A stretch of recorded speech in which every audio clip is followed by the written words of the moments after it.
So, hello, folks, and welcome to yet another episode from the Sales Chat Show, saleschatshow.com, driving your sales forward. Today, as always, in the Sales Chat Show studio, our virtual studio in these COVID-restricted times, Mr. Graham Jones, Mr. Phil Jessen, and I am Simon Hazeldine. Now, from a context point of view for this episode, I guess sales leadership is really being put under pressure as customers are working remotely in different ways, means that sales teams need to be working in different ways. The challenges of working remotely for some people going on much longer perhaps than was originally anticipated. So we thought we would have a little look at this as a topic. And this episode is called, Are You Wasting Your Time as a Sales Leader by Learning from the Wrong People? Where on earth are we going to be going with this one? Well, we're going to be starting. Mr. Jessen, you have a rather unusual thought on this, as though that's new. But you having an unusual thought, not normally as unusual as Mr. Jones's thoughts. Let's be clear, but more of Jones, Professor Jones later. Phil, over to you. Yes, unusual thoughts indeed. In my humble opinion, the best leader by far that you will see on your TV screens at the moment is Gareth Malone, the choir master. Until 2009, he worked for the London Symphony Orchestra and he ran their youth and community choirs. He entered the TV world when approached by 2020, a production company that wanted to make a series about singing in schools. And without knowing who would front the program, they researched the term community choir masters and discovered Malone. So I can thoroughly recommend looking at anything on iPlayer or YouTube and just digging into his clips. Why I think the man is a brilliant leader. First of all, he shows the viewer how to get inside the heads and the hearts of his potential singers and understand what makes them tick as individuals. He has a very, very good ability to sniff out raw talent. If they try and block him, he will find a way to get them on board into his choir. In one program, he wanted 3 lads in the choir, but they thought it was, quote, far too sissy, dude. When he saw that they were listening to rap music on a monster sound system, he wrote a piece of music specifically for them and included it in the middle section of the musical piece. And they then said, we're in, dude, but can we also dance to it? Interesting. He doesn't impose his ideas. He identifies words, emotions, and stories that are important to the other person, and then he helps them develop it. When he produced his choir, The Military Wives, the choir sang Wherever You Are, a song that got into the charts, but it was basically a love poem compiled from letters written between the women and their husbands and partners. So he works with the other person. He does not impose his ideas. He has incredibly high standards and expectations. He's not a softly leader at all. He is the sort of person who will say, when we meet up next week, I'd like you to have the first verse done. You've probably already got some great ideas on that. And NLP practitioners would call that technique an embedded command. He also understands the 80-20 rule and will seek out the 20% of people in a team that has a dramatic impact on the 80%. He's done that in the playground, he's done that in the classroom, and he's done it in the staff room of a school where he knew deep down that he needed the games master on board in order to persuade another 10 teachers and another 20 kids to join the choir. One of the other things that he's very, very good at is that when people have a moment of crisis and self-doubt, he sits in that space with them, establishes rapport, gradually turns them round. NLP practitioners would call that match pace lead. One of his singers went down with coronavirus and Gareth showed genuine concern and support for him by making numerous phone calls during the following 2 weeks. He is there when it matters for them. So I could go on and on, but I won't. Those are my early observations of Gareth Malone. Without doubt, the best leader that you can see on British television or YouTube at the moment. Over to you, sir. Wow. I think we suffice to say this episode of the Sales Chat Show has been sponsored by the Gareth Malone fan club, of which Mr. Jetson is clearly the founding member. I think for folks listening in from outside of the UK, I guess there's going to be a fair bit of content on YouTube featuring him, and indeed the program may be offered on other TV platforms. But there's a lot. You might want to rewind this episode and listen to all of those comments that Phil was making, because that is kind of an unusual place for us to go, to think about someone who's a leader. But that's always going to be a source of rich learning, isn't it? For example, we've talked about what people can learn from a famous football manager previously, those sort of stuff. So we're going looking for those little pieces, little nuggets of learning that I think you get from those. And I guess it reminds me of I don't know why, but he's not an orchestra conductor, but as a choir master, it's like that orchestration piece that I think so many people struggle with when they're key account managers. You've got to get all of that team aligned. And I guess, fascinating to learn. I had a guy on a program one time, and he was telling me about how much he'd learned about leadership being a member of a brass band. I think he played like the trumpet in a brass band, and about how much he'd learned. It was one of the really more valuable than any leadership development program he'd ever been sent on, he said. Learning to operate. I think I'm just trying to encourage our viewers to use the lockdown time productively and just click on things in the background, and you can learn a lot with a pair of slippers and a cup of coffee in your hand. Who would your nominations be then for leaders that we can also learn from? This is probably one that people are going to be, a lot of people will have heard from, but the Simon Sinek and his start with why principle. I think Simon comes up with some great stuff, and his TEDx talk, millions and millions of, I think it's TEDx rather than TED was his talk, his three simple concentric circles. So one, I think there are some lessons in communication for how he succinctly explains the concept, and the three principles: start with why, move on to the how, and then go on to the what. And if you've not kind of familiar with it, you've not seen it, it's definitely worth spending 20 minutes of your time looking at it. And although Simon Sinek talks about it from an organizational perspective mainly, I just think as a simple concept, it's, I'll often talk to people, sales managers, about inviting people to meetings, and people have no idea what the purpose is. Why at a simple level, why have I been invited to this meeting? Why are we having this meeting with the customers? Kind of, how are we going to work together?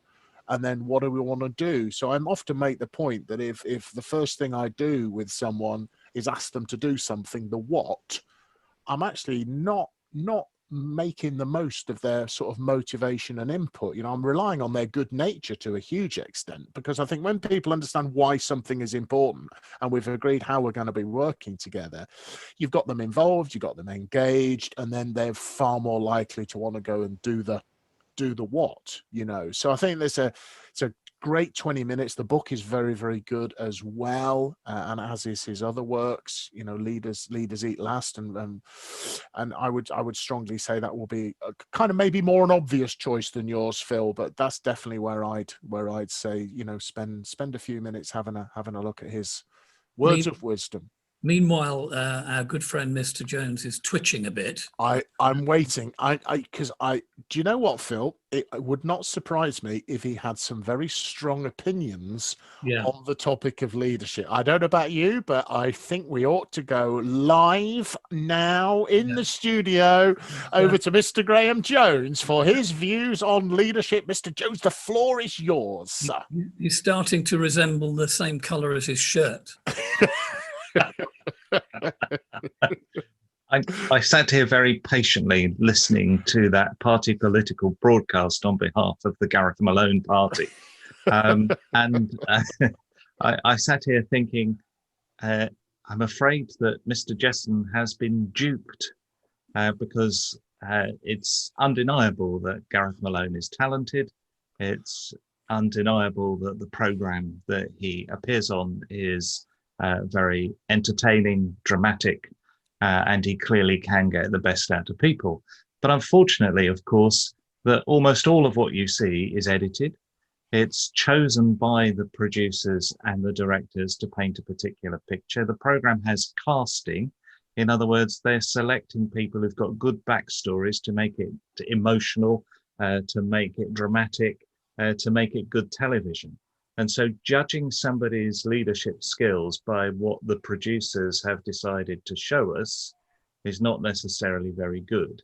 And deciding how to produce, a good meeting based on, why you're here, what you're going to do, that kind of thing is just one aspect of an individual. And there's the whole problem. You see, people who are leaders are self-selected generally, and because they apply to be in leadership positions. People who don't want to lead don't become leaders. And the problem is that the people who apply to lead have personality types and personality characteristics that make it more difficult for them to get on with other people, because one of the key aspects of people who are in top leadership positions, the people who you might be looking at on YouTube, looking at great world leaders, great historical leaders, those people have high amounts of psychopathy in their personality and high levels of narcissism. And those people have very low levels of emotional intelligence. And actually, to get on with people and to get the best out of people, you need high amounts of emotional intelligence, which means actually the people who get the best out of people in the office are the people who are not leading. I do an exercise in companies called the submarine game. And in the submarine game, it's establishing who is the leader of a group. And the person who everybody thinks the leader of the group is that person who has high levels of, going out there, high levels of extroversion, high levels of wanting to lead. The people who become sales leaders, those people end up in the submarine game as being shown not to be the leader of the group. But the way the submarine game works is that you divide your group of people into two groups, and you sit one group in a circle in the middle and the other group in a circle round the side of them, watching what they do. And you give everybody in the middle a list of items, and there are 13 items on the list, and the items on the list include a parachute silk, a 1-bar electric fire, a random list of things that nobody would connect with each other. And you tell people that they are in a submarine, and the submarine is sunk to the bottom of the sea. They can escape, they can get out. There is an island right next to where the submarine has just crashed. They have to decide individually which 5 items on the list of 13 they are going to take with them to aid their survival on that island. And then, having decided their 5 items in a group, they then have to decide as a group which the 5 items are. Now, obviously, everybody in the group will have chosen different items, and they're given time then to debate in the group what the group is going to take as the 5 items. Meanwhile, the group on the outside are observing the discussion, and they're observing what's going on. And they're asked to work out who actually made the decision, who was the leader of the group. And every time I do this exercise, the most extrovert person, who everybody in the group in the middle, the people in the submarine, as it were, they all think at the end of the exercise that was their leader. The person who was the most vocal, the person who was in terms of personality, was the most extrovert. Everybody within the group thinks that's the leader. Everybody outside the group realizes that wasn't the leader at all. The decision was made more often than not by the most quiet person in the group, the person with high levels of emotional intelligence, the person who wasn't actually wanting to be a leader, but what they were saying was leading the group in the right direction. And so you find big political leaders, very noisy politicians who become, national leaders, and then we have books written about their leadership skills. They weren't the real leaders at all. It was the people who you never heard about who were the real leaders. It's an interesting, I use a similar sort of survival orientated exercise on leadership programs. And I think the real lesson that comes from it is the group, typically, almost without exception, the group consensus comes to there's a point scoring system based on a survival expert. And when the group typically do hugely better than any individual. Yeah. And we also have a little thing that it works out who actually knew the most, who actually knew the most, and then how much they were listened to in the exercise. And there was once I was facilitating it was a male dominated group, and there were, I think, two female participants, and I think there's a bit of a male culture going on in the organization in question.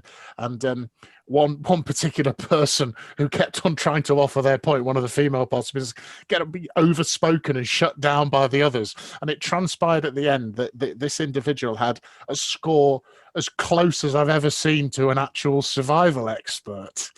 And I said, I've got to ask, I've never seen, and she said, oh, the country she was from, she'd served in the military and had been on survival training, and she got this person in the room, and it was a bit like, actually, I'm an expert in this, never you mind, leave this to us. and off, and it is quite a shocking, you could have cut the atmosphere with a knife as I debriefed that. But I think your other, where you make a point, Graham, I would link to is, we've got to realize that all leaders are human beings and will have their flaws and their shortcomings. And, we do sometimes tend to paint these heroes as being perfect and they're not. They're all flawed. They've all got problems. They've all got situations where their leadership just doesn't come up to the mark. So I think it's important to sort of be buffet style, selecting the best bits to learn from, and then not look for too many heroes. Maybe the survival exercises that you're referring to has its origins in NASA years and years ago. I'm going back decades, which brings me on to another excellent pice of learning. If you think about Graham won't agree, but hang on, we're going to have the political broadcast on behalf of the astronaut society now. Making use of this dead time, have a look at the good old Tom Hanks film, the Apollo 11, Apollo 13, or whatever. Apollo 13, yeah. A brilliant example of teamwork. I think that film nails the definition of leadership brilliantly. It's not just about individuals working towards a common goal. It's about people who are mutually dependent. That is a team where if one screws up, the whole thing screws up. And it's a fascinating insight into how that team of three, and of course mission control and all of those good people back on the ground, how they actually worked and dealt with that crisis. So I'm sure it's available in all good shops and on YouTube and many other places. It's interesting, Phil, that before we started recording this, we were talking about The Crown, the Netflix program about the British royal family, and pointing out that even though it's based on real characters, part of it, openly by the producers, is fictional. They've had to make things up. So it's not a documentary. And I would just like to point out that the Tom Hanks film is not a documentary. No. It is actually made up. And so we shouldn't base our thoughts on who leaders are based on TV programs and films and documentaries or even books, because the books are edited, the books are Right. self-selected Stop there, bits Mr. of Jones. information.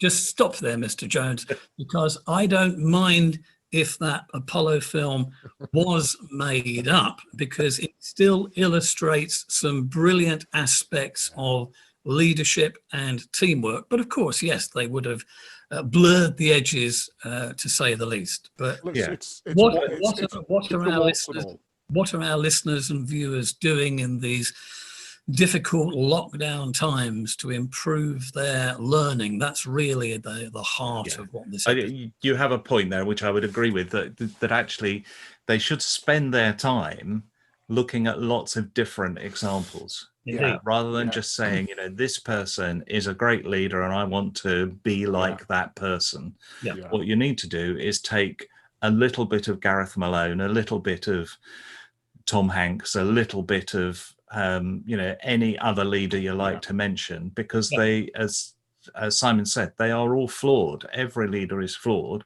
and they are flawed more than non-leaders because of their personality type that has led them to want to lead other people. They are much more selfish than people who are not leaders. And so that means that they are not necessarily going to be helping the team as much as they're trying to help themselves. We can witness this with very poor leaders. We have a leader, as we record this, who's refusing to accept that he is no longer going to be the president of the United States because he is so obsessed with himself. He is at that pinnacle of narcissism and psychopathy, which means he can't understand the perspective of other people, has zero empathy and understanding for others. And so when you get to that extreme of being a leader kind of personality, you're demonstrating how flawed those people are. So leaders as a whole have flaws. And so the best thing you can do in your slippers is nip around YouTube, Vimeo, all the other kind of places, and look at examples of leaders from all kinds of different walks of life, not just politicians, but business people, musicians, actors, writers, all different kinds of people who are leading something, and take a little bit from each of them. I agree with that. And bearing in mind we're recording this on a Monday, I think the challenge for our listeners and viewers is that on Friday lunchtime, they all of our listeners and viewers say, well, who have I learned from this week, whether it be fictional characters or real life characters, but who have I learned from this week? That has got to be the action point. Yeah, and I think, and I obviously appreciate in the lockdown situation, it's a little bit more difficult. But I think just as an ongoing practice, I think just keep your eyes and ears open for where you find great examples of leadership in your day-to-day life, in businesses you interact, in shops, those sort of, where you normally find a really happy, motivated, focused group of people, where there's that kind of atmosphere. Normally there's a leader around there somewhere who's good at what they do, be that the local garbage dump, or our local garbage dump or refuse recycling center, sorry, they're now called. Brilliant, happy staff, very efficient, very well run. I've never met the person in charge, but I can guarantee there is somebody behind the scenes who is getting that team working so effectively. Kind of maybe just a boring day-to-day example. I mean, I was a speaker at a conference for and National Health Service in the UK. It was a celebration of success conference, and I was sort of one of the speakers, and then doing a bit of emceeing, and it was fascinating. They were giving these awards out for amazing service, and a lot of them were nominated by the patients. And I remember distinctly the after stroke care team swept the board, like sweeping the board at the Oscars. Their team was on stage more often than anyone else. And what was really interesting is the leader insisted every single time there was an award that the entire team came up on stage. I mean, logistically, it was just chaos. There's about 40 of them, but she would not allow one member of her team not to be on the stage to receive every single. She would physically go and get people and make them, because she wanted the whole team. And now they won all of those awards. They got all of this amazing feedback from their customers, their end users. And you could see you could see why in her behavior. So just keep your eyes and ears open. You'll find it. And also opposite examples as well, you'll find as well, I think, to know. You see, to know even what to that do. example is flawed leadership, because you've already said I knew he that was there were going to say that. people who she had to physically go and get. Those people didn't want to go onto the stage. And so a good leader would know that they didn't want to go on the stage. So the mere fact she was forcing them to go on the stage when they didn't want to do it meant that she had less empathy for Well, those. no, because I think actually the context was they would come up on stage for different awards, but if they felt the award they had not contributed to it. That was my reading of it. But she was saying, no, it's a whole team thing. If one of us has won an award, we've all. So Yeah, that was they the didn't want to do it. They didn't want to accept the I think we should. applause. I think we should wrap this episode up. I think so. And if Graham go and have his grumpy pills. Yeah, and then Phil, just going forwards, I think if we just find a way just to mute him when he disagrees with us, and you and I can just be in our little echo chamber and agree with each other, and it wouldn't be as much fun, though, would it, Graham? So we'll keep you in, okay? He's muted himself, folks. So hopefully when you're sitting in your lockdown or he's working from home in your slippers, I don't know why Phil seems to be obsessed that you must be wearing your slippers, but make sure you are learning about leadership. I think it's a lifelong learning thing. It's a difficult thing to get right consistently, and very, very few people, as Graham is very quick to point out, do so. So hopefully that's given you a little bit of food for thought. Please do let us know your great examples, folks. Please do get in touch with us via the Sales Chat Show Facebook group or via the website. If you've got some great examples, do let us know, and we'll do another episode where we'll maybe feature some of your best recommendations for other Sales Chat Show listeners to listen from. So you can find all of our quite vast back catalogue of episodes at our website, saleschatshow.com, or from wherever you choose to get your podcast. We will be available, and we would just like to wish you good luck and good leadership going forwards.